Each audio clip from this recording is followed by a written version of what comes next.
시청자 여러분 안녕하십니까. 뉴스토마토 뉴스 리듬을 시작하겠습니다. 이춘재 연쇄 살인 사건을 수사 중인 경찰이 진범 논란에 휩싸인 8차 사건을 수사한 담당 검사와 경찰들을 무더기로 입건했습니다. 대신 옥살이를 한 윤모 씨를 수사하는 과정에서 직권을 남용한 혐의가 있다고 판단한 겁니다. 이런 가운데 검경은 당시 윤 씨의 채무 분석 결과를 두고 조작이냐 오류냐 이런 설전을 벌이면서 검경 갈등의 또 다른 핵으로 떠오르고 있습니다. 뉴스 분석에서 자세히 살펴드리겠습니다. 문재인 대통령이 새 국무총리 후보자로 정세균 전 국회의장을 지명했습니다. 집권 후반기 국민통합과 민생경제를 동시에 해결할 수 있는 인물은 정전 의장뿐이라는 것이 문 대통령의 설명입니다. 그러나 입법부 수장을 행정수반의 보좌역으로 지명한 것은 삼권 분립을 침해한 것이라는 비판이 나오고 있습니다. 내년 2월 말부터 맞벌이 부모 모두 동시에 육아휴직이 가능해집니다. 정부는 부모가 같은 자녀에 대해 동시에 육아휴직을 할 수 있도록 시행령을 개정했으며 부모 모두 육아휴직 급여도 받게 됩니다. 대규모 재산 피해를 발생시킨 이른바 DLF 사태 책임 있는 은행들 가운데 우리은행과 KB하나은행이 소비자 보호에 가장 미흡했다는 금융당국의 평가가 나왔습니다. 금융감독원은 어제 2017년도 금융소비자보호 실태 평가 발표에서 이같이 지적하고 전체 금융회사 68곳 중 종합등급 우수를 받은 곳은 단 3곳뿐이었다고 말했습니다. 오늘도 저희 뉴스 리듬 팀은 시청자 여러분께서 꼭 아셔야 할 주요 뉴스를 선별해 준비를 했습니다. 먼저 실시간 뉴스 종합 패널 시스템 뉴스통에 이 시각 어떤 뉴스들이 올라와 있는지 보시겠습니다.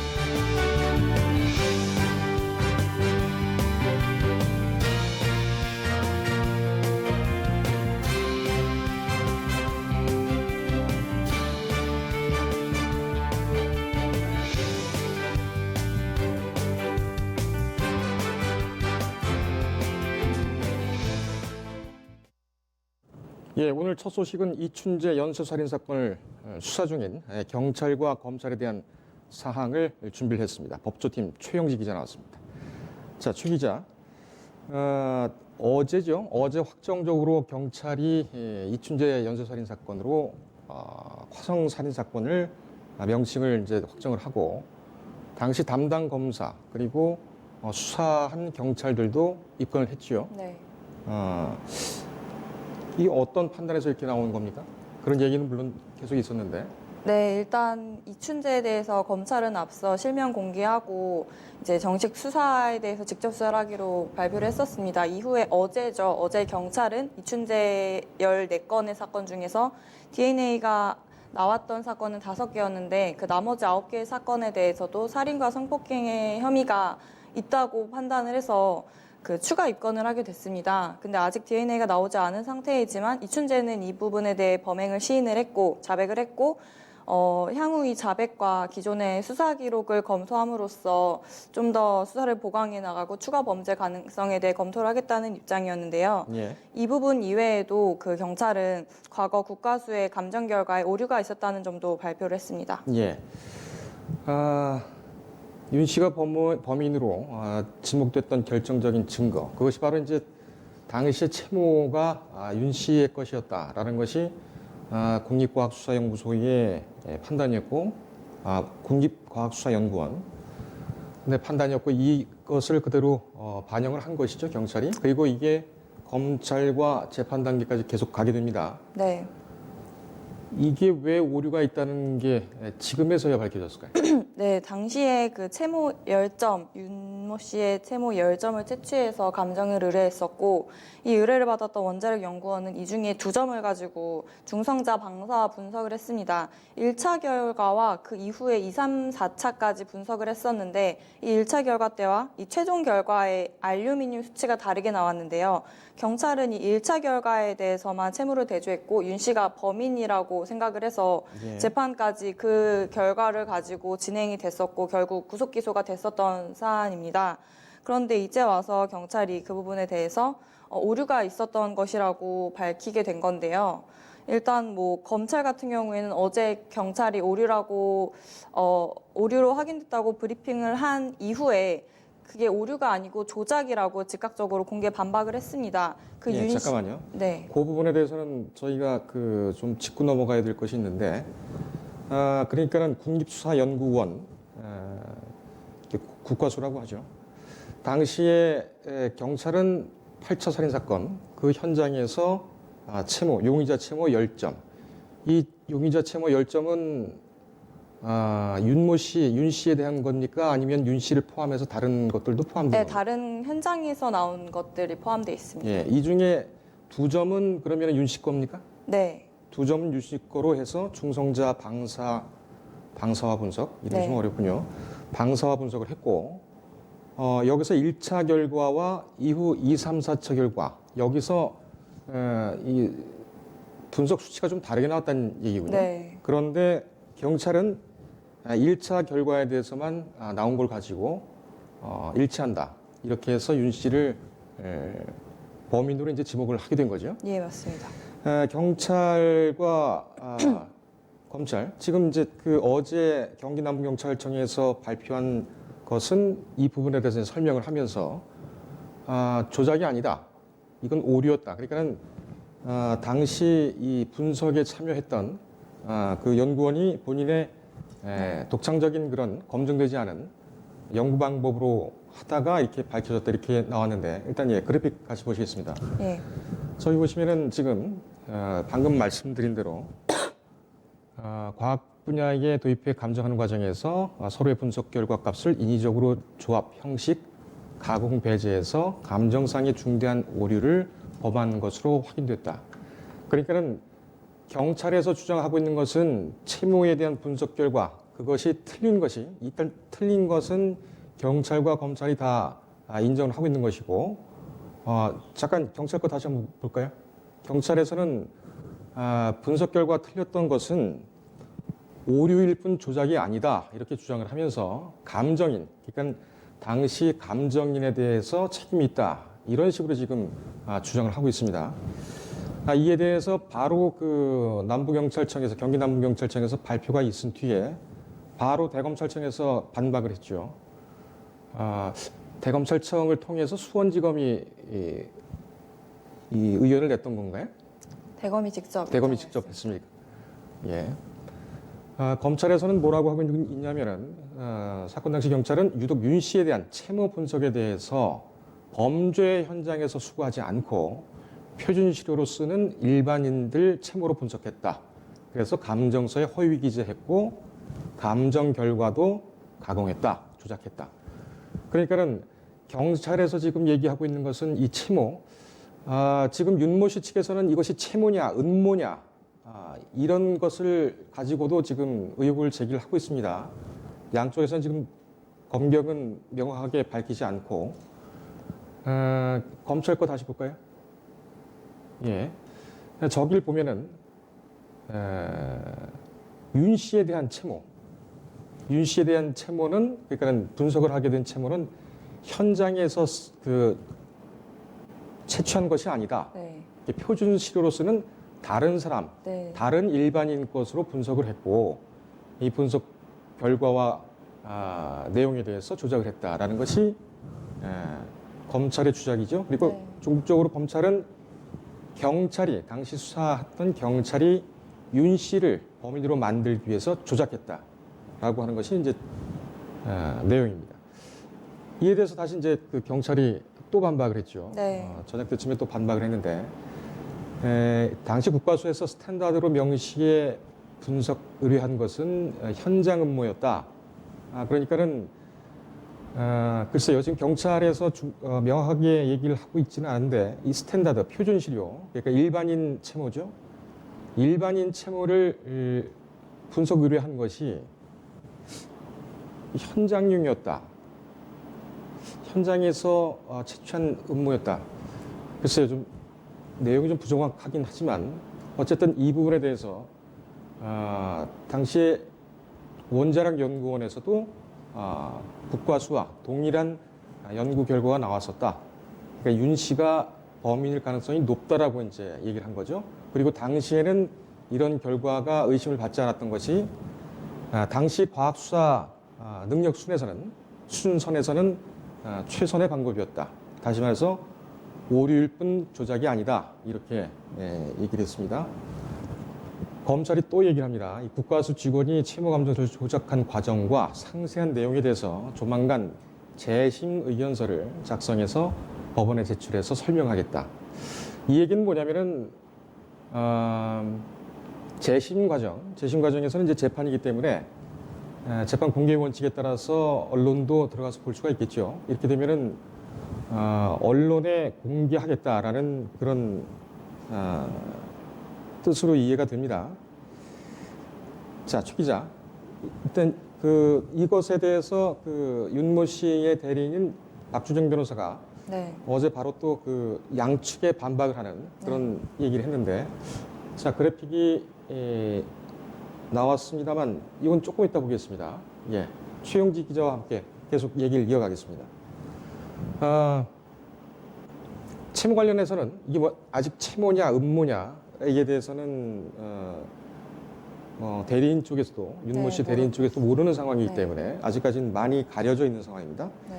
채무 관련해서 이제 새로운 사실이 추가가 됐는데 국가기록원에서 8차 사건 현장에서 발견된 범인의 것으로 추정되는 채무 30년 넘게 보관을 하고 있었다. 이거 경찰이 언제 알게 된 겁니까? 경찰이 어제 브리핑에서 발표를 한 것이고 저번 주에 알게 됐다고는 밝혔는데 이제 그 윤 씨 측 대리인 측에서는 이게 진짜 이번에 발견된 것이 맞는지에 대해서도 의문을 제기한 상황이고요. 그리고 정말 사건 당시에 현장에서 채취가 된 이 음모를 30년 동안이나 국가기록원에서 보관을 하고 있었음에도 이를 경찰이 몰랐다는 것도 말이 안 되고 알고 있었음에도 모른 척한 게 아니냐 뭐 이런 의문도 지금 제기되고 있는 상황입니다. 예. 일단 경찰은 이거 자료를 확보를 했습니까? 이게 그 공공기록물 관리법상 한 번 입수가 된 증거물에 대해서 기록물에 대해서는 반출이 안 되고 있기 때문에 뭐 경찰 말로는 검찰이랑 협조해서 압수수색을 하겠다고는 밝혔었는데 좀 이상한데요? 예. 국가기록원으로 넘어간 그 증거물에 대해서는 다시 반출되지 않도록 법으로 규정을 한 건데 네. 이 법이 그렇게 막고 있다고 해서 검경이 합동해서 압수수색을 들어가겠다? 이거 경찰이 어제 분명히 이렇게 워딩을 한 겁니까? 예. 이 부분은 조금 오해가 있거나 이거는 기존 기사에 보도가 됐었던 설명이 좀 필요한 부분 같군요. 예, 계속하시죠. 네, 그래서 압수수색을 통해서라도 이제 그 증거에 대해 분석을 해야 한다는 입장인데 일단 뭐 법으로 지금 금지가 되어 있기 때문에 이 부분은 불가능해 보이고요. 일단 뭐 이게 재심 개시가 지금 아직 결정되지 않은 상황이지만 만약에 법원에서 재심이 진행될 경우에 감정 명령을 통해서 분석을 할 수 있는 가능성은 남아 있습니다. 알겠습니다. 그럼 여기서 지금 검경 갈등이 심각하게 도출이 되고 있는데 이 부분 나온 김에 좀 얘기를 하고 가죠. 울산시 고래 고기 사건부터 시작해가지고 검경이 굉장히 좀 맞서고 있는 상황이죠. 네. 올해 초에 김학의 사건과 그 다음에 그 버닝썬 사건 서로 그 치부를 드러낼 수 있는 그런 사건이었기 때문에 상당히 그때도 긴장감이 돌았습니다만 이번엔 정말 실전인 것 같아요. 네, 맞습니다. 서로 압수수색을 하고 그런 상황인데 지금 법 쪽에서는 일단은 어떻게 판단을 하고 있습니까? 지금 상황에 대해서. 이번 사건. 검경의 네. 그 갈등에 대해서 어떻게 생각하고 있나요? 일단 뭐 검경의 갈등이 진짜 이번 이춘재 살인 사건뿐만 아니라 뭐 고래고기라든지 뭐 여러 지금 일어나고 있는 사건에 있어서 갈등을 하고 있는데 이게 정말 검경 수사권 법안이 지금 통과되기 직전에 검경이 서로 지금 밥그릇을 위해서 싸움을 공개하고 있는, 가시화하고 있는 모습이라고 분석을 하고 있는데요. 그런데 이번 사건 같은 경우에는 지금 검경이 적극적으로 자료를 공개하고 직접 수사를 한다고 하고 어제 뭐 발표했었던 거에서도 이춘재에 대해 공개를 하고 그 관련 형사나 뭐 검사에 대해서도 형사 입건을 한 바 있는데 이 부분도 지금 검찰과 경찰이 각자 같은 조사를 한다고 하는 상황이라서 어떻게 보면 이 사건, 이 윤모 씨의 재심에 대해서는 그러니까 사건 당사자에게는 되게 좋은 방향일 수가 있습니다. 왜냐하면 서로 적극적으로 지금 수사를 하겠다는 입장이라서 이 부분에 대해서는 되게 긍정적인 결과가 나올 수 있는데 앞으로 사건에 있어서 만약 뭐 검경 수사권이 조정이 된 다음에 어떻게 검경이 서로의 역할을 분담을 한 다음에 이렇게 책임 소지에 대해서 회피할 수 있는 가능성이 있다는 점에서는 우려가 되고 있는 상황입니다. 알겠습니다. 여기서 시청자 여러분께 잠시 설명을 좀 드려야 되는 상황, 국면이 좀 있습니다. 지금 검찰과 경찰에서 각각 발표하고 있는 것, 일단 뭐 경찰은 수사 상황에 대해서는 브리핑을 하고 있습니다. 그리고 취재도 응하고 있지요. 하지만 검찰은 일방적으로 자료만 내고 있습니다. 이 형사사건 공개금지 원칙에 따라서 법무부가 발표를 했었죠. 네. 이것에 대해서 논란이 상당히 많았다. 그러니까 국민의 알 권리, 취재권, 이런 표현의 자유, 모든 것을 침해할 그런 우려가 있다라는 지적이 계속됐습니다만 어영부영하는 사이에 12월 1일이 됐고 이것이 본격적으로 네. 좀 되고 있죠. 네. 최 기자도 지금 법조 출입하고 있으니까는 어떻습니까? 예전보다는 어떻습니까? 네, 저는 중앙지검 출입을 하고 있는데 일단은 취재가 거의 안 되고 있는 부분이 많고요. 왜냐면은 지금 뭐 무죄 추정의 원칙이고 그 공소 사실에 대해서 피의 사실 공표가 지금 금지되고 있는 사안이라서 일단 뭐 티타임도 폐지가 됐고 취재가 예전보다 굉장히 열악해졌다고 말씀드릴 수 있습니다. 예, 알겠습니다. 이 부분과 그 검경 간 갈등 부분, 이 부분은 서로 또 중요한 논점이기 때문에 저희가 따로 별도로 시간을 준비를 해서 자세하게 또 설명을 드리도록 그렇게 하겠습니다. 자, 지금 여기서는 일단은 검찰과 경찰이 서로 주장하고 있는 윤 씨의 채무 분석 결과 이 부분에 대해서 좀 마무리를 좀 짚고 가겠습니다. 어제였죠. 어제 윤 씨를 대리하고 있는 재심 청구를 대리하고 있는 박준영 변호사는 SNS를 통해서 이렇게 얘기를 했습니다. 그래픽을 보실까요? 예, 박 변호사는 5개 정도 의혹을 제기를 했습니다. 그러니까는 현장에서 발견된 채무가 모발인가 음모인가 이 부분에 대해서도 아직 대리인도 모르고 있다는 상황이에요.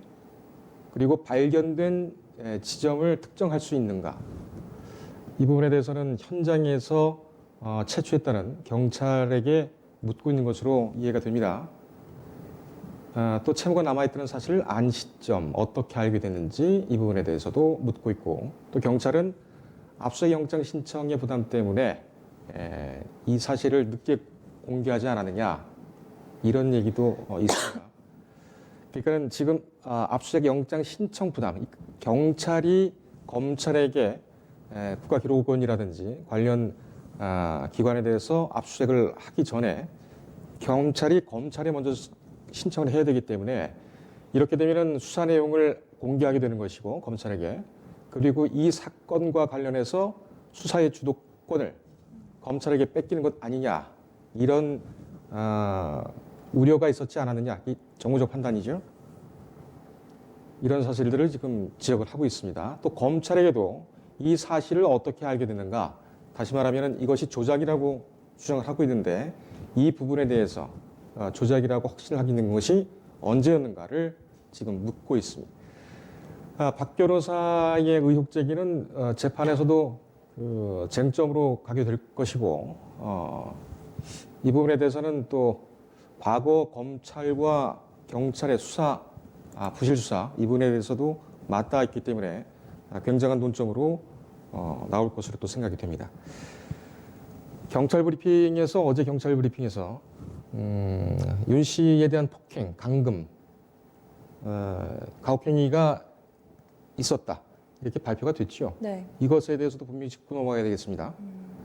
네, 윤 씨가 당시에 현장에서 검거됐을 때 임의동행에서부터 그 구속영장 발부 전까지 아무 뭐 법적인 근거나 절차 없이 75시간 동안 감금이 됐었던 부분이 있는데요. 이 부분에 있어서 윤 씨는 이번에 가혹행위가 있었다고 문제 제기를 했고, 경찰은 이 뭐 형사라든지 검사들에 대해서 공소시효는 지금 소멸된 상태지만 진상 규명을 위해서 형사 입건을 해서 좀 조사를 하겠다는 방침이었습니다. 예. 그러니까 어떤 가혹행위가 있었는가, 당시 상황이 지금 뭐 그 기록으로 남아 있는 부분이 없기 때문에 예전에 그 살인의 추억이 있었죠. 살인의 추억에서 그 약간 장애인 비슷한 이름이 지금 기억이 갑자기 생각이 안 납니다만 네. 향수기 찼던 네. 예. 그 피의자, 피의자라기보다는 용의자죠. 예, 예. 그때 당시에 그 경찰이 했던 당시 상황, 영상을 아마 연상을 하시면은 더 쉽게 이해가 되시지 않을까 그렇게 생각이 됩니다. 그런데 검찰도 이거 그냥 구속을 적정을 한 그 법적 근거나 절차 없이 감금을 했습니까? 이 부분도 어제 설명이 됐나요? 예. 그럼 당시 담당 검사 네. 수원지검이었을 텐데 네, 맞습니다. 지금 이 검사는 변호사로 활동을 하고 있다면서요? 네. 그런데 지금 시효 같은 경우는 어떻게 됩니까? 지금 소멸된 상태입니다. 소멸된 상태고. 그리고 아까 계속 얘기를 했었던 그 증거에 있어서 오류라든지 조작의 지금 가능성이 제기가 됐는데, 그 부분을 수사검사가 가장 잘 알고 있었을 것이기 때문에 이 인물을 불러서 조사를 하는 것이 이 규명에 가장 중요한 쟁점이 될 것이라고 판단하고 있습니다. 예. 최 변호사가 그러니까 당시 담당 검사가 경찰 수사를 받겠습니까? 일단 뭐 경찰도 형사 입건을 한다고 했고, 검찰 같은 경우 이번 주 중으로 소환을 한다고 했기 때문에 네, 경찰이 뭐 입건을 한 것과 검찰은 별개로 소환을 진행한다는 입장입니다. 입건을 한다면은 수사 대상으로 해서 절차를 밟겠다는 얘기인데 네. 지금 시효가 지났는데 그렇게 되면은 참고인 신분 아니겠습니까? 네. 그런데 어떻게 입건을 한다고 했죠? 앞으로 상황을 봐야 할 것 같은데요. 그 경찰이 밝히지 않고 있는 어떤 또 다른 부분이 좀 있는 모양입니다. 알겠습니다. 어제 뭐 이 본류는 아닙니다만 그 화성 이춘재 연쇄살인 사건에 대해서는 여기까지 전해드리고, 어제 중요한 판결이 또 있었죠. 삼성전자 서비스 노조와의 공작 사건. 삼성 에버랜드와 같은 취지로 해서 판결이 있었습니다. 네. 간단하게 보고 가죠. 어떤 선고 결과가 나왔습니까? 네, 그 노조법 위반 등 혐의로 재판에 삼성전자 고위급 임원들이 기소가 됐었고, 징역형의 실형이 선고가 됐습니다. 예. 재판부는 정말 그 삼성전자 미전실에서부터 노조 와해에 대한 실체가 있었다고 인정을 했었던 것이고요. 예. 일단 그 이상훈 삼성전자 이사회 의장과 강경훈 삼성전자 부사장에게 징역 1년 6개월의 실형을 각각 선고하고 법정 구속했습니다. 예. 그 강 부사장 같은 경우에는 삼성 에버랜드 노조와의 공작 혐의로 지난 13일 날 징역 1년 4개월의 실형을 선고받았었다가 법정 구속은 면했었지만 어제 똑같이 실형 선고가 나면서 법정 구속됐습니다. 이번엔 법정 구속이 됐군요. 네.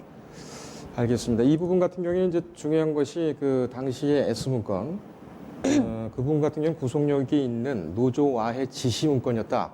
그룹 차원에 이런 부분이 있었기 때문에 계속 또 수사가 더 확대될 것으로 또 보입니다. 네.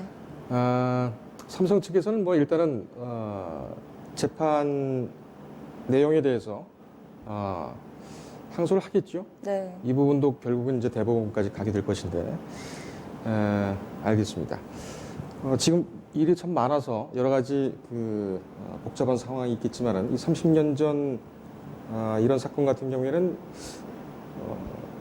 진실을 우리가 어떻게 찾아갈 것인가, 이 부분과 관련해서 굉장히 중요한 문제이기 때문에 조심스럽게 좀 다뤄야 할 것 같습니다. 어제 그 박준영 변호사와 저도 뭐 필담을 나눴습니다만 본인도 상당히 공부를 많이 하고 있다, 아주 조심스럽다라는 얘기를 하면서 일단 저희 출연자에는 고사를 했습니다. 네. 예, 여기까지 들을까요? 네. 네, 수고했습니다.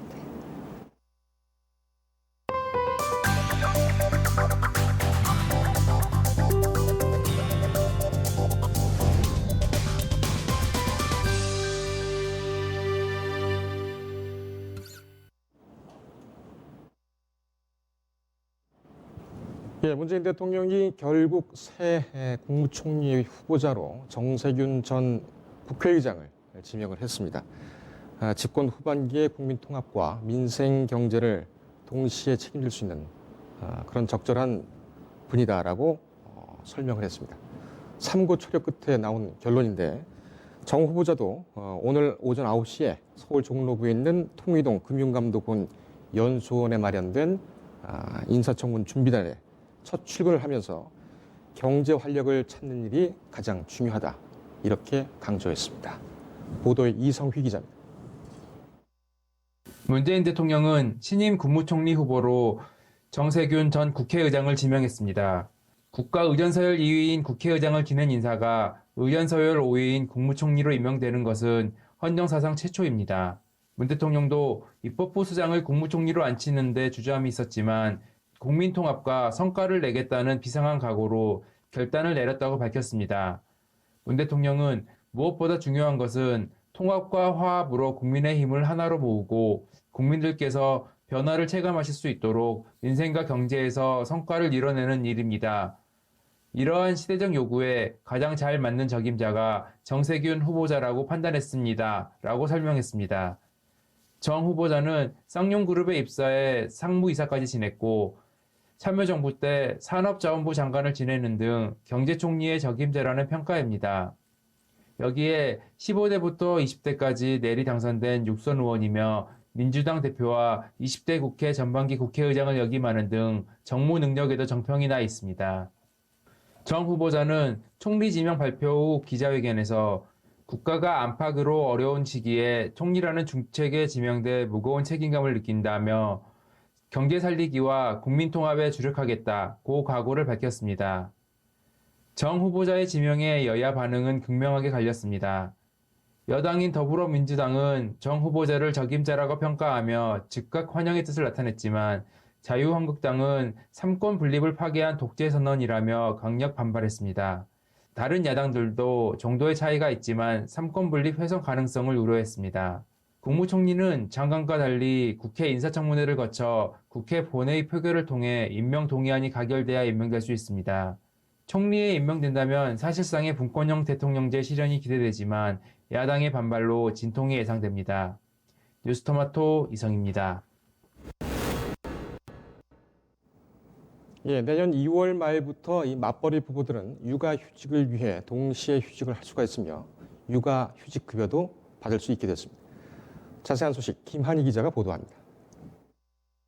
내년 2월 말부터는 부모 모두 동시에 육아휴직이 가능해집니다. 지금까지는 같은 자녀에 대해 배우자가 육아휴직을 하고 있는 근로자는 배우자와 같은 기간에 육아휴직을 사용할 수 없었습니다. 하지만 시행령 개정을 통해 부모가 같은 자녀에 대해 동시에 육아휴직을 사용할 수 있게 됐습니다. 이때 부모 모두에게 육아휴직 급여가 지급됩니다. 가족 돌봄 휴가도 1년에 열흘 사용할 수 있게 됩니다. 내년 1월 1일부터 근로자는 가족의 질병과 사고 또는 자녀의 양육을 사유로 연간 최대 10일의 가족 돌봄 휴가를 사용할 수 있게 됩니다. 가족 돌봄 휴가는 연차와 무관하게 연간 90일까지 사용할 수 있는 가족 돌봄 휴직 내에서 쓸 수 있는 제도입니다. 이번에 적용받는 가족의 범위도 확대돼 기존 부모와 자녀에서 조부모와 손자녀까지 확대됩니다. 만약 근로자가 가족 돌봄이나 본인 건강, 은퇴 준비와 학업이 필요하다면 사업주에게 근로시간 단축을 신청할 수 있습니다. 일단 공공기관과 300인 이상 대기업부터 도입하고 내후년에는 299인 미만, 30인 이상 중소기업 직장인도 가능해집니다. 난임치료휴가의 경우 치료 3일 전에 신청해야 했던 사전 신청 제도는 사라집니다. 난임치료의 특성상 휴가의 사전 신청 기한이 휴가 사용을 어렵게 하는 경우가 있기 때문입니다. 이처럼 남녀 고용 평등과 일가정 양립 지원이 이뤄지는 만큼 부모가 함께 아이를 돌보는 맞돌봄 문화가 확산되고 가족 돌봄의 사각지대가 사라지길 기대해 봅니다. 뉴스토마토 김한입니다. 예, 대규모 재산 피해를 일으킨 이른바 DLF 사태, 이 사태에 책임 있는 은행들 가운데 우리은행과 KB하나은행이 소비자 보호에 가장 미흡했다는 지적이 나왔습니다. 금융감독원이 어제 발표한 2018년도 금융소비자 보호 실태평가 발표를 보면 전체 금융회사 68곳 중 종합등급 우수를 받은 곳은 단 3곳뿐이었습니다. 보도에 박진아 기자입니다. 해외 금리 연계 파생 결합 상품 DLF 사태를 일으킨 우리은행과 KB하나은행이 전체 금융회사 중 소비자 보호가 가장 미흡하다는 금융당국의 평가를 받았습니다. 금융감독원이 발표한 2018년도 금융소비자보호 실태평가에 따르면 전체 금융회사 68곳 중 종합등급 우수를 받은 곳은 3곳, 양호는 36곳, 보통은 27곳, 미흡은 2곳으로 각각 나타났습니다. 이 중 미흡 판정을 받은 곳은 우리은행과 KB하나은행이었습니다. 금감원은 불안전 판매 등으로 금융소비자의 대규모 피해가 발생해 사회적 물의를 초래한 점을 사유로 종합등급을 한 등급 강등했다고 설명했습니다. 당초 금감원은 매년 8월에서 9월 사이 직전 연도 금융소비자보호 실태평가 결과를 공개하지만 올해는 차일피일 미뤄 연말에서야 발표했습니다. 이는 DLF 사태를 일으킨 우리은행과 KB하나은행이 작년 종합평가 결과가 우수해 발표 시기를 늦춘 것으로 보입니다. 즉 금감원이 DLF 사태가 아직 봉합되지 않은 상태에서 해당 기관들의 평가 결과가 우수하다고 발표하면 실태평가 신뢰도 하락은 물론 소비자들의 원성을 감당할 수 없기 때문에 DLF 사태를 반영한 것으로 풀이됩니다. 업권별로 보면 우선 은행에서는 우수가 국민은행 한 곳이었고 양호는 경남은행 등 4곳이었습니다. 이어 보통이 5곳, 미흡이 2곳으로 나타났습니다. 보험에서는 우수를 받은 곳이 단 한 곳도 없었습니다. 양호는 교보생명 등 16곳이었고 보통은 신한생명 등 13곳이었습니다. 신용카드는 신한카드와 현대카드 등 우수 2곳, 양호 5곳으로 전 카드사가 모두 종합등급에서 양호 이상을 기록했습니다. 반면 증권과 저축은행은 우수를 받은 곳이 없었습니다. 금감원은 각 평가 부문별로 전년보다 감소한 평균 46곳이 양호 이상의 등급을 받아 1년 전보다 평가 결과가 저조하다고 평가했습니다. 뉴스토마토 박진아입니다. 예, 서울시가 신혼집을 마련하는 신혼부부들에게 임차 보증금의 90%까지 최대 2억 원을 대출받을 수 있도록 지원을 합니다. 소득과 자녀 수에 따라 10년간 3.6%의 이자도 지원받을 수 있습니다. 보도에 박용준 기자입니다. 서울시와 한국주택금융공사, 국민은행, 하나은행, 신한은행은 신혼부부 금융지원 업무 협약을 체결했습니다. 작년부터 국민은행만 해당하던 임차 보증금 지원에 하나은행과 신한은행까지 참여했습니다. 이들 3개 은행에서 신혼부부에게 임차 보증금의 90%까지 최대 2억 원을 대출받을 수 있습니다. 소득과 자녀 수에 따라 10년간 3.6%의 이자도 지원받을 수 있습니다. 가장 큰 걸림돌이 됐던 소득 기준은 주거비 부담과 도시근로자 소득을 고려해 부부 합산 8천만 원 이하에서 9,700만 원 이하로 완화했습니다. 둘이 합쳐 월급 약 800만 원 이하 신혼부부라면 지원받을 수 있습니다. 신혼부부의 기준도 범위를 확대해 결혼 7년 이내로 넓혔습니다. 이자 지원 금리도 최대 연 1.2%에서 3.0%로 상향했습니다. 지원 기간은 자녀 수에 따라 최장 8년에서 10년으로 연장했고 자녀 수에 따라 추가 의대 금리도 받을 수 있습니다. 이번 임차 보증금 지원은 지난 10월 서울시가 발표한 신혼부부 지원 대책의 핵심입니다. 출퇴근, 육아, 주거 환경 등을 이유로 원하는 곳에서 집을 구하는 것을 선호하는 신혼부부의 필요를 고려해 매년 2만 5천 쌍에게 임대주택과 금융지원을 합니다. 신혼부부의 출발선인 집 문제만큼은 반드시 해결한다는 취지입니다. 전국 신혼부부의 5분의 1인 5만 쌍이 서울시에 살고 있으며 주거 문제는 신혼부부의 가장 큰 고민이고 이로 인해 결혼을 망설이기도 합니다. 이번 정책은 예비 신혼부부 포커스 그룹 인터뷰, 토크 콘서트에서 나온 신혼부부의 현실적인 바람을 담아 수립했습니다. 금융지원의 경우 서울시의 예산 부담은 연 360억 원 정도입니다. 서울시가 360억 원을 들이면 실제로 은행에서는 2조 원가량의 금융지원이 이뤄지는 효과입니다. 뉴스토마토 박용준입니다.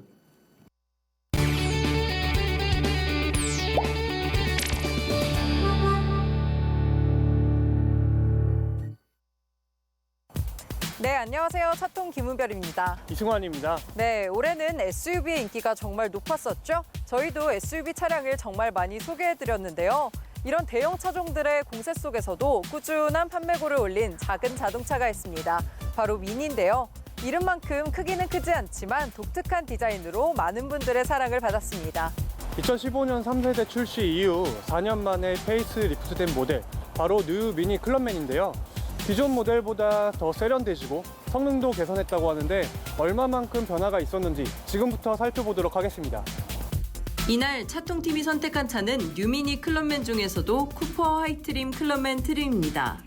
클럽맨은 이름에서 알 수 있듯이 중년 남성을 주요 소비층으로 겨냥했던 차인데요. 지난해 기준 미니 전체 모델 판매량의 약 25%를 차지하는 주력 모델입니다. 특유의 귀여운 디자인도 눈길을 끌지만 미니 모델 중에서는 비교적 중후한 멋을 풍긴다는 평가를 받습니다. 미니는 신형 클럽맨을 국내에 소개하며 원숭미보단 자유분방함을 강조했는데요.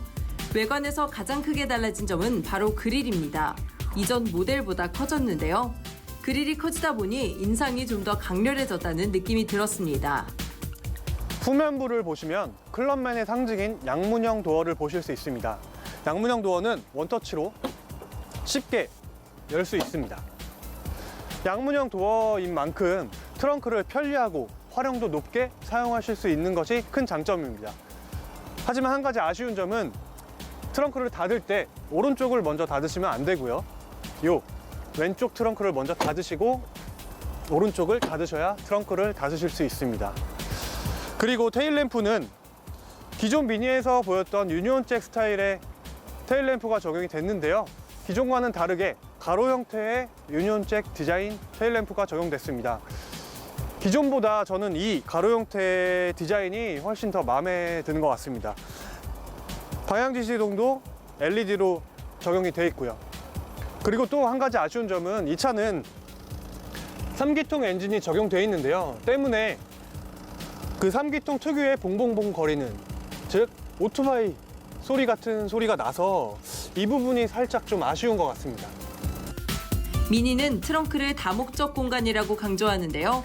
이런 방식으로 열리는 트렁크는 미니의 상징적인 특징입니다. 기본 360리터를 적재할 수 있고 뒷좌석을 접으면 최대 1250리터까지 활용할 수 있습니다. 내부로 들어가면 미니 특유의 디자인이 눈길을 사로잡습니다. 가장 눈에 띄는 것은 중앙에 있는 동그란 디스플레이인데요. 크기는 8.8인치입니다. 네, 뉴 미니 클럽맨의 내부 디자인은 전반적으로 귀엽다는 인상을 많이 주는데요. 바로 이 동그란 디자인 덕분입니다. 이 차키도 이렇게 동그랗게 디자인이 됐고요. 여기 센터페시아, 그리고 계기판, 도어 캐치, 버튼들도 전부 이렇게 동그랗게 디자인이 돼서 귀여움을 강조했습니다. 그리고 이번에 새롭게 바뀐 점은 이 기어 노브가 수동식에서 전자식으로 바뀌었다는 점이죠. 휴대폰 무선 충전을 할 수 있는 곳도 이곳에 있는데 굉장히 인상적입니다. 이렇게 핸드폰을 여기에 끼워서 당겨서 이렇게 하면 자동적으로 충전이 됩니다.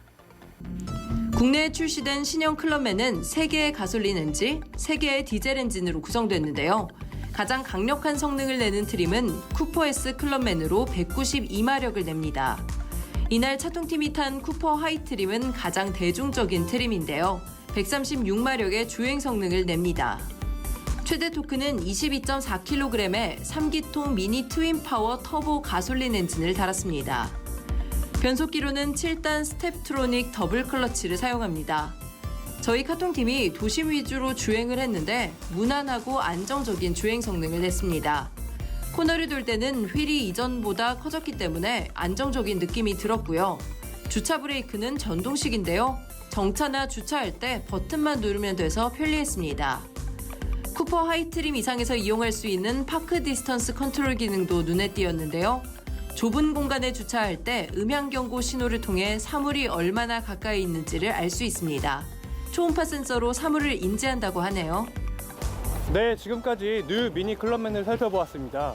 기자님 어떠셨나요? 네, 저는 차가 굉장히 전반적으로 귀엽고 예쁘다는 생각을 했습니다. 이 도어 캐치도 동그랗게 생겨서 문을 열 때 굉장히 귀여웠고요. 클럽맨의 상징이라고도 할 수 있죠. 이 트렁크를 옷장처럼 이렇게 여닫는 방식도 굉장히 독특하고 저한테 인상적이었습니다. PD님은 어떠셨어요? 네, 저는 3기통 가솔린 엔진이라고 해서 조금 출력이 부족할까 하지 않을까 생각했는데 막상 시운전을 해보니 부족한 점은 전혀 느낄 수 없었습니다. 핸들링 또한 되게 굉장히 인상적이었고요. 또 조금 딱딱하게 느껴질지도 모르지만 서스펜션 세팅 또한 제게는 굉장히 좋게 느껴졌습니다. 네, 그러니까 주행 성능도 좀 무난한 편이었고 또 디자인도 예쁘다 보니까 여성분들에게 어필이 되는 차량일 것 같네요. 오늘 저희가 준비한 소식은 여기까지고요. 다음 주에는 또 다른 자동차 소식과 함께 돌아오겠습니다.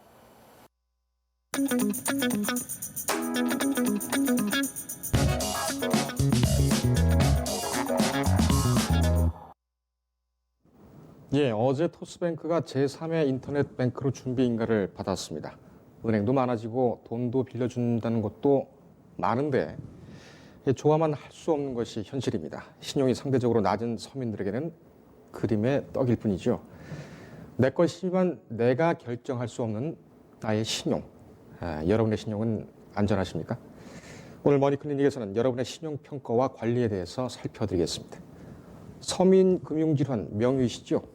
조성목 서민금융연구원장과 함께하겠습니다. 어서 오십시오. 예, 안녕하십니까. 오늘은 뭔가 좀 달라 보이십니다. 머리 좀 산뜻하게 잘랐습니다. 예. 뭐 좋은 일 있으셨습니까? 뭐 늘 좋습니다. 아, 그러시군요. 뭐 긍정적으로 생각합니다. 이런 말씀은 좀 외람될지는 모르겠으나 한 20년은 젊어 보이는 것 같습니다. 아이, 감사합니다. 예. 뭐 너무 젊어도 안 되는데. 새 신랑 같기도 하고요. 예. 고맙습니다. 아주 좋은 일이 내년엔 있기를 좀 바라시고 오늘 그러면은 사모님께서 반찬을 좀 많이 잘 해주시던가요? 아, 늘 잘해줍니다. 예. 신뢰성이 없는 것 같군요. 아닙니다. 신뢰성이 있습니다. 알겠습니다. 오늘 주제가 신용이지 않습니까? 예. 신용을 잃지 않도록 열심히 노력해야 됩니다. 알겠습니다. 원장님 같은 경우는 워낙 애처가로 소문이 많이 나 있기 때문에요. 예, 저도 믿고 있습니다. 전혀 그렇지 않습니다. 예. 아주 산뜻하고 참 뵙기가 좋습니다. 예. 감사합니다. 어느 머리방에서 하셨습니까? 뭐 동네 이발소에 다닙니다. 아, 이발소에 다니시나요? 네, 그렇습니다. 그럼 미장원에서 그 이발을 하셔본 적은 없으신가요? 제 연배만 해도 미장원 잘 안 가지요. 예. 뭐 근데 요즘은 그 이발소가 별로 없습니다. 이용소 내지는 이발소. 그렇긴 합니다. 그런 것이 없고 들어가면 그 다이알 비누인가요? 그 냄새가 이렇게 확 끼치면서 커다란 의자에 선반을 하나 걸치고 그 위에 올라가서 이발하던 옛 생각이 또 나기도 합니다. 지금도 한 80 이상 된 어르신들이 머리를 깎고 있습니다. 예, 그분들이 아마 가시면 없을 것 같아요. 알겠습니다. 이 사라지는 참 아름다운 추억과 어떤 그런 얘기거리들 문득문득 이렇게 일상생활에서 마주치게 되다 보면 세월이 이렇게 가고 있구나 하는 그런 좀 서글픈 생각도 좀 듭니다. 그래서 열심히 살아야 됩니다. 예. 하지만 또 이제 아이들이 또 잘하고 있고 네, 그렇게 하고 있으니까요. 자, 신용이라는 게 뭡니까? 신용, 뭐 쉽게 믿음이지 믿음. 예, 어떻게 보면 돈을 빌려주면 이분이 잘 갚을까? 물건을 빌려주면 제대로 쓰고 제대로 갖다 놓을까? 뭐 예를 들어서 이런 거, 예. 그런 거를 신용이라고 하지요. 예. 그러면 신용 정보라는 것은 어떤 거라고 지금 이해를 해야 될까요? 그러니까 이 사람이 얼마나 믿을 수 있는가 이 부분에 대해서 수치를 매겨놓고 그렇게 평가를 하고 있는 것이 그러니까는 정보화한 것이 신용 정보라고 이해를 하면 될까요? 그렇습니다. 이제 신용 얼마나 이제 믿을 수 있는지를 판단하는 정보, 예. 판단하기 위한 정보. 그러니까 뭐 예를 들어서 그 과거에 돈을 빌려줬는데 잘 갚더라, 아니면 연체를 하더라, 아니면 떼먹더라, 뭐 이런 정보. 예를 들면 이분이 갚을 재산이 많더라, 아니면 재산이 가진 게 전혀 없다, 뭐 이런 게 다 이제 신용 정보가 되겠죠. 예.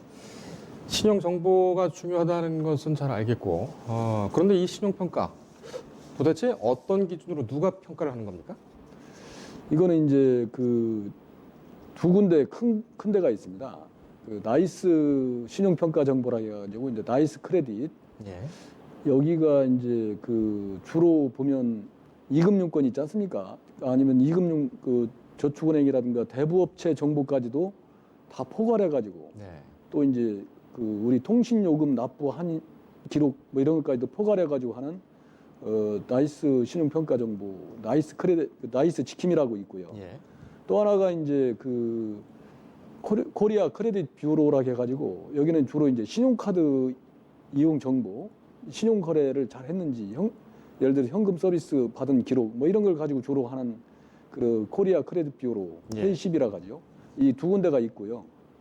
이 두 군데에서 이제 평가를 이렇게 하면 해당 금융사에서는 보통 이제 두 개가 이제 서로 산출 기준이 조금씩 다릅니다. 그래서 이제 두 개를 종합을 하고 또 자체적인 기록을 또 신용도 평가를 또 합니다. 그래서 이제 예를 들어서 이분이 거래한 지가 뭐 한 10년 됐다. 예. 뭐 그러면 그 신용 정보 회사에 없는 또 별도의 정보가 있을 수 있거든요. 예. 그렇다 그것까지 감안해서 이제 신용도를 평가를 해서 대출 가능 여부, 뭐 금리 이런 걸 결정할 때 참고로 하게 되는 것입니다. 그러면은 양 기관에서 보는 그 신용 등급, 그러니까는 한 사람 같은 사람에 대해서 서로 평가하는 등급이 좀 다르겠네요, 점수가. 좀 다릅니다. 아하. 예를 들어서 뭐 K12 코리아 크레딧 뷰로에서는 뭐 그 재산 상태를 더 중요시한다든가 아니면 나이스 지킴이에서는 상환 이력을 더 중요시한다든가 이런 차이가 좀 있습니다. 예. 근데 이제 공이 중요한 거는 상환 이력을 다 중요시한다는 건 비슷합니다. 예. 근데 이제 재산 정도를 많이 보느냐 아니면 그 과거 기록을 많이 보느냐 이런 차이가 좀 있는데 네. 어쨌든 상환 이력을 많이 본다는 얘기는 그동안에 연체를 했냐 안 했냐를 중요시한다고 보시면 되겠습니다. 예. 이 뭐 금융기관에서 신용 등급을 가장 많이 다루겠죠. 네. 그러니까는 누구는 뭐 1등급, 누구는 3등급, 누구는 8등급짜리 이렇게 하면서 등급을 매기면서 그렇게 이제 관리들을 할 텐데 어떻게 관리를 하고 있습니까? 이제 경제 활동의 성적표입니다. 어떻게 보면 지금 연말이지 않습니까? 연말에 이제 결산도 하고들 그러는데 우리가 내 신용 관리를 잘 했는지 사실은 되게 궁금하지 않습니까? 지금 예. 우리 부장님이 몇 등급인지 궁금하실 거예요. 그런데 지금 한 3천만 명 정도가 그 신용 등급이 매겨져 있어요. 아, 그렇군요. 근데 이제 거기서 뭐 1, 2등급 이건 아주 우량한 분들입니다. 신용 연체 돈을 빌려줘도 돈 떼먹을 확률이 0.1% 정도밖에 안 되는 이런 분들이 한 한 3분의 2가 그 정도예요. 3분의 2가요? 3분의 2가 한 1,900만 명 정도 그 정도고요. 예를 들어서 뭐 3, 4등급이다. 그러면 이제 가끔 연체는 했지만 아주 우량한 사람들 이분들도 그분들 같은 경우가 이제 한 500만 명. 예. 그리고 이제 평균 등급 5, 6등급이 이제 한 300만 명 정도 되고요. 그리고 이제 7등급 이하는 한 160만 명 정도가 됩니다. 예. 이분들 같은 경우는 이제 7등급이면 신용카드 발급이 이제 어려운 그런 상황이 되는 것이고요. 8, 9, 10등급 하면 사실상 대출이 받기가 어려워서 사금융까지 이용해야 되는 정도의 분들인데 이분들이 한 100만 명 정도가 됩니다. 예. 3천만 명 정도가 신용 등급 평가를 가지고 있다. 신용 등급을 가지고 있다. 이렇게 말씀하셨는데 그러면은 이 신용 등급을 신용 정보가 생성 내지는 신용 평가의 대상이 되는 거는 뭐 성인 기준입니까? 아니면은 첫 뭐 거래 기준입니까? 어떻게 그건 판단합니까? 이제 그 금융 거래가 아예 없으면 등급이 안 나오겠죠. 예. 이제 금융 거래를 하면서 이분이 이제 예를 들어 신용카드를 쓴 기록, 뭐 대출을 받고 갚은 기록 이런 기록들이 있는 분들입니다. 예. 있는 분들 대상으로 평가를 하는데 예를 들어서 이제 기록이 아예 없으면 대출 여부를 결정하기 어려워요. 그런 분들한테는 사실은 이 기록보다는 요즘은 이제 비금융 정보 있지 않습니까? 예. 예를 들어서 휴대폰 아까 그 배터리가 다 됐다 이런 말씀하시는데 그거는 이제 배터리가 자꾸 다 되는 분들은 예를 들어서 이분들은 그 자기 관리가 좀 안 되는구나. 예. 이런 분들은 이제 그걸로 평가를 해요. 비금융 정보를 가지고 지금 이제 크레파스라 해가지고 그런 업체가 이제 금융 그 위원회에서 이제 혁신 기업으로 선정돼 가지고 대출을 좀 해주고 있는 그런 예. 신용평가 제도도 태어나고 있습니다. 예. 그래서 우리가 실제 그 신용평가 기존의 신용평가는 금융 기록에 의존하고 있다. 그분들이 한 3천만 명 되고 이제 새로운 방식의 신용평가 제도도 지금 이제 발전하고 있다 이렇게 보시면 되겠습니다. 알겠습니다. 신용관리 잘하려면 어떻게 됩니까? 우선 그 연체 기록만 없으면 7등급 이하로 떨어질 일은 없어요. 이게 금액이 적더라도 일단 그 힘들지만 연체해서는 안 되겠다.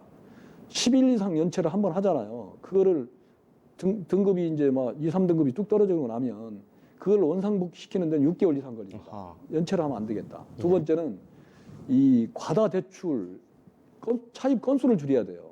예를 들어서 내가 5천만 원을 한 군데서 빌리는 거 하고 1,000만 원, 2천만 원 막 해가지고 한 4군데 빌리는 거하고는 등급이 틀려요. 예. 많이 여러 군데서 빌리면 등급이 떨어지기 때문에 그 빌리는 그 건수를 줄여야 되겠다. 세 번째는 제일 중요한 게 신용카드입니다. 예. 사실은 신용카드가 우리 이제 가계빚의 원흉이지 않습니까? 근데 그 중에서도 이제 그 현금 서비스 있잖아요. 예. 현금 서비스하고 카드론 이게 이제 우리 신용 정보를 상당히 하락시키는 요인입니다. 예. 이거 썼다는 것 자체만 가지고도 돈이 무지하게 급한 사람이구나. 그래서 일단은 등급이 떨어지는 요인이 되기 때문에 조치를 해야 되고 신용카드를 쓴다 하더라도 있지 않습니까? 한도를 다 채워서 쓰면 아 이분은 돈이 진짜 필요한 사람이네 이렇게 판단을 해요. 네. 그래서 내가 이제 1,000만 원을 한도를 준다 해도 그래서 뭐, 나는 한도 그렇게 필요 없어요. 200으로 해놓겠습니다. 하고 200을 계속 쓰지 않습니까? 그럼 이분은 등급이 안 좋아져요. 어허. 오히려 1,000만 원을 해놓고 200만 쓰면 돼요. 그러면 한도가 있는데도 안 쓰네 이분은. 여유 있게 그러면서 사는 이제 사람이구나. 여유가 있기 때문에 좋게 평가를 받을 수가 있어요. 예. 그리고 마이너스 대출도 마찬가지입니다. 우리 마이너스 대출 한도를 정해놓고 뭐 2천 준다 하는데 예를 들어 1,000만 원 준다 하는데 500만 가지고 계속 풀로 쓰고 있지 않습니까? 상태가 안 좋게 예. 평가를 하기 때문에 신용 한도는 높게 평가해놓고 한 20, 30% 정도만 쓰면 좋겠다 예. 이런 생각이 들고요. 그리고 이제 우리 건전한 그 신용 거래 이력을 잘 관리를 해야 됩니다. 예. 그래서 이제 주거래은행 제도도 아까 말씀드렸지만 금융회사 한 군데를 가지고 좋은 기록들을 계속 쌓아갈 필요가 있고요. 특히 성실한 그 납부자들, 예를 들어서 아파트 관리비를 난 잘 냈어요. 아니면 국민건강보험료를 잘 냈어요.